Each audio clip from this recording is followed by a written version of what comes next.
Hi hello అందరికీ నమస్తే. ఈ రోజు మేము కొమరవెల్లి వెళ్తున్నాము. 7 వారాల నిత్య పూజలు మల్లన్న స్వామి మేము దర్శించుకోవడానికి వెళ్తున్నాము. సరికొత్త వీడియోలు అన్ని మేము అక్కడ కొమరెలో ఏం చేస్తున్నాము, ఎలా ఉంది, బతుకమ్మ బండి ఏంది, దాని స్టోరీ ఏంది, అలా పక్కన ఉన్న ఎల్లమ్మ స్టోరీ ఏంది అనేవన్నీ నేను కొత్త యూట్యూబ్ ఛానల్ ఓపెన్ చేశాను కదా. మీరందరూ నాకు ఫాలో చేయండి, షేర్ చేయండి, గంట కొట్టండి, ఖచ్చితంగా మర్చిపోకండి. నేను కూడా మీకోసం దేవుని మొక్కుతాను.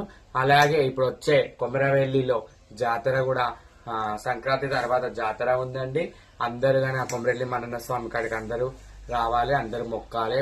ఆ బండారి మన ఇంటికి తెచ్చుకొని 9 రోజులు మంచిగా మనం ఇంట్లో పూజ చేసి ఆ మల్లన్న స్వామికి పరమాన్నం వండి ఆ బండారికి ఎక్కించిన తర్వాత ఆ బండారి మనం ఇంట్లో పెట్టుకున్నా సరే, వంటలా వాడుకున్నా సరే చాలా మంచిదండి.